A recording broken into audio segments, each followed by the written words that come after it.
So this was an anonymous email that was sent to all members of the Arizona Legislature, and it was also sent to DOJ. This individual sent the email, wanted to remain anonymous, but had enough concern that he sent this to the Criminal Division of U.S. Department of Justice.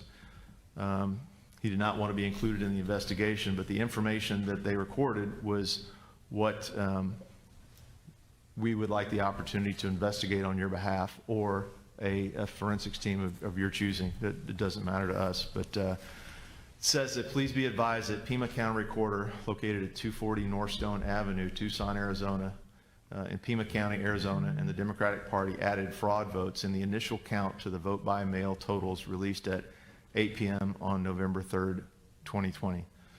So this coincides with what we observed in the data analytics at that spike. We weren't aware of this email until after the fact. So there were approximately 35,000 fraud votes added to each Democratic candidate's vote totals. Candidates impacted include county, state, and federal election candidates. Through the utilization of the automated ballot count machines in Pima County elections, which were not Dominion, but they had the same pretty much functionality. My understanding is that 35,000 was embedded into each Democrat vote totals. Below are the meeting notes. In a meeting I was invited to by the Democrat Party in Pima County, Arizona on September 10th, 2020, no phones or recording devices were allowed. A presentation was given including detailed plans to embed 35,000 in a spread configured distribution to each Democrat candidate's vote totals. When I asked how in the world that will 35,000 votes be kept hidden from being discovered, it was stated that spread distribution will be embedded across the total registered voter range and will not exceed the registered vote count. And the 35,000 was determined allowable for Pima County based on our county registered vote count. It was also stated that total voter turnout versus total registered voters determine how many votes we can embed. This embedding will auto-adjust based on voter turnout. Because the embed votes are distributed sporadically, all embedded votes will not be found. If audited, because the embeds are in groups of approximately 1,000. This is so county recorder can declare an oversight issue or error as groups of 1,000 is a normal and acceptable error. So if you believe that your one vote counts for one vote, this is Maricopa County's embed totals will be substantially higher than Pima due to embeds being calculated based on the total number of registered voters. When I asked, has this ever been tested and how do we know it works? The response was yes. This has been tested and has shown significant success in Arizona judicial retention elections since 2014. Even undetectable in post-audits, because no candidate will spend the kind of funds needed to audit and contact voters to verify votes in the full potential of total registered voters, which is more than 500,000 registered voters. This year, our Secretary of State has removed precinct level detail for election night releases so candidates can't see precinct overvotes. This is what I have for the meeting. Just thought I'd report this. Not sure if you can do anything since I was unable to have a recording device in the meeting. Again, we hope this individual would come forward and issue this as an affidavit, but this is significant, and we also noted that the reporting numbers from Pima and Maricopa County merged election day votes with write-in votes with absentee ballots, so there's no way to, in the publicly available data, to parse those votes into the segments. And I believe we noted in a piece of information that was provided to you that Maricopa County had 1.9 million mail-in ballot requests. So, and those, there was a Maricopa County official on videotape that did say that they did not validate the signatures on the write-in ballots this year. So that's a 1.9 million vote fraud potential. Even that loud. Votes were embedded for each Democratic candidate in Pima County. Correct. That is the allegation of this email. The allegation by the gentleman who hasn't Correct. given us an affidavit, Correct. that they were distributed based on the voter turnout carefully so they wouldn't look suspicious. That's correct. And that's essentially what the Dominion, Smartmatic, that's essentially their modus operandi, right? That's their, They don't just put in CTP. 10,000 votes, they put it in carefully so it's hard to detect. they move the algorithms around to different precincts until they get the aggregate number that they want and need, and then they shift the algorithms to other precincts. The first thing I'd like to ask is, you spoke on system capability, and I know that much has been made of the excoriation of the state of Texas on the Dominion equipment, software, and all that. Can you provide just a very short comment on why they said, not only are we not recommending this, we're prohibiting the use of this equipment in our state? In a nutshell, vulnerabilities that were issued, not addressed, and not fixed. There were too many system vulnerabilities. Okay.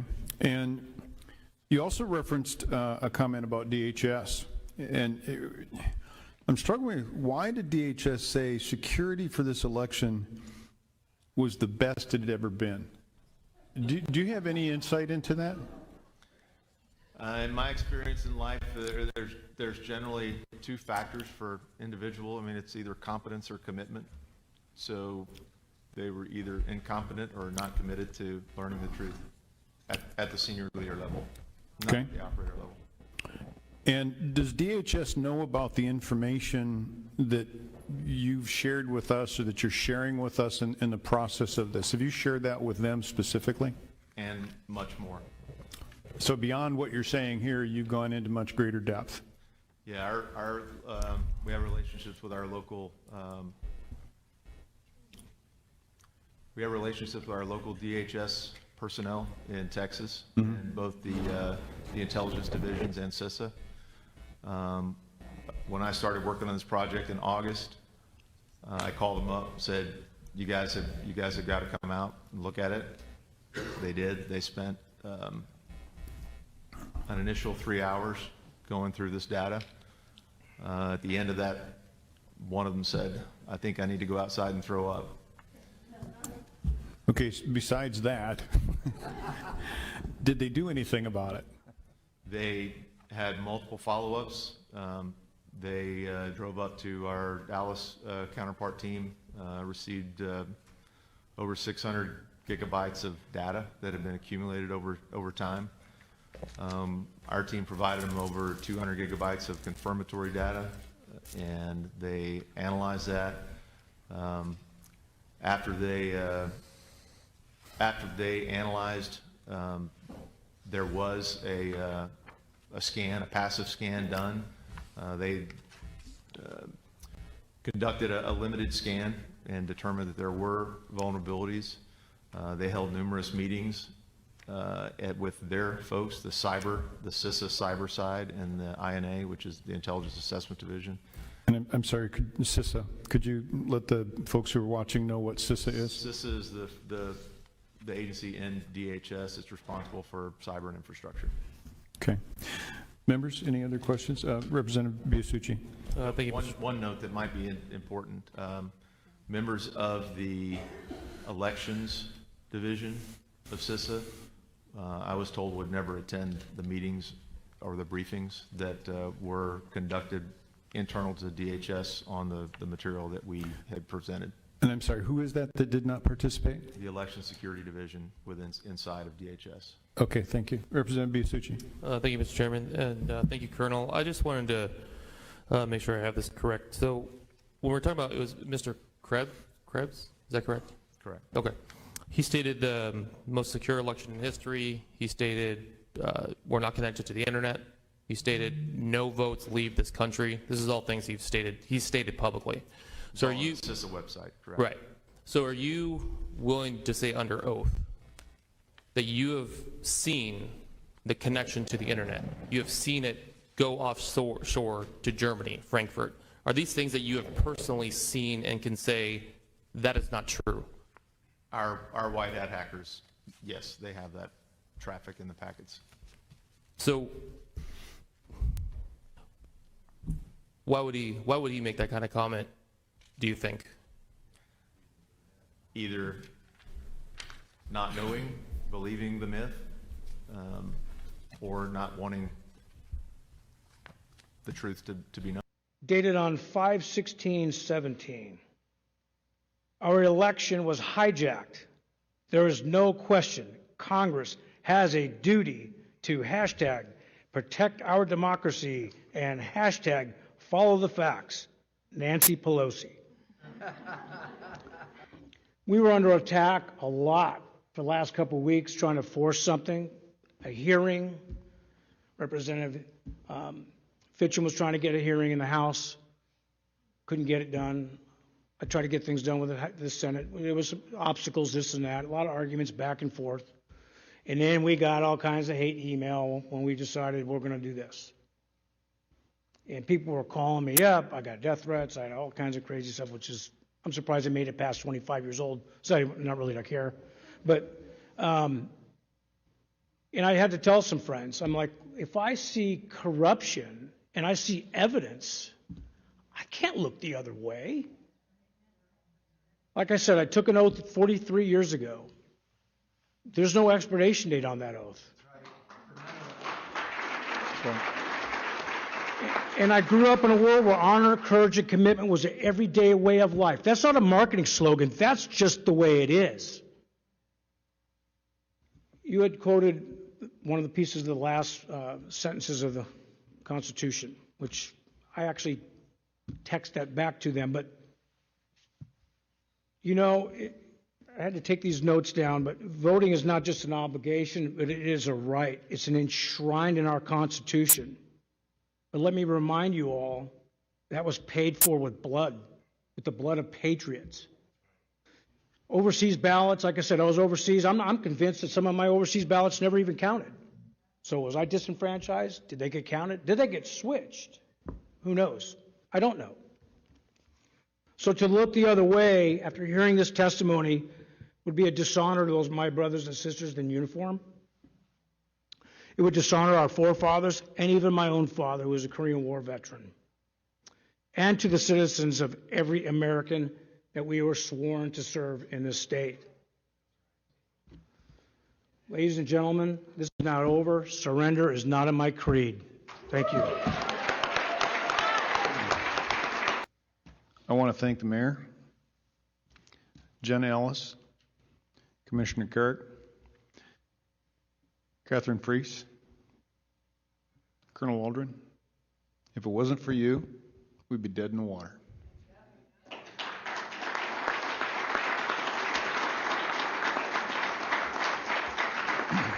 It's exceedingly hard for me to place a label on what we've heard other than racketeering. Good old-fashioned mobster racketeering. But on a grand scale. It's interesting to me, I'm going to repeat this, why so many people call for civil rights. To be fortified, to be enforced, to be protected, but there's virtually no call for the most supreme civil right, and that is for our franchise to give the consent to be governed. I love the fact that this panel has been so objective that they have, I mean, we're at 7:24. I told them we would be done no later than 7:30, so I guess I better wrap this up. But think about all of the thoughtful, deliberative questions that have been asked by these people. That's strength. That's courage.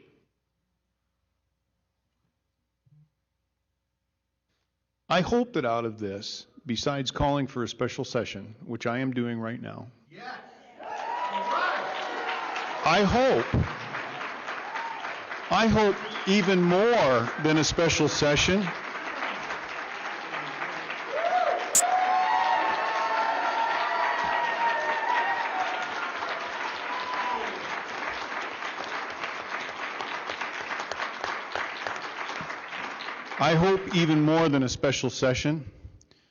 we see a series of grand juries convened? There is so much criminal behavior that has gone on in this state and states around the country. I believe that it's time for our Attorney General and the U.S. Attorney to start perp walking some people.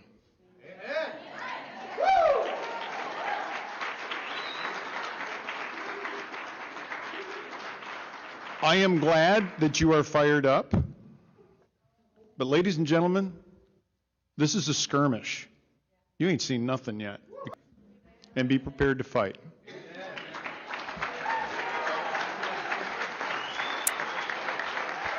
Thank you.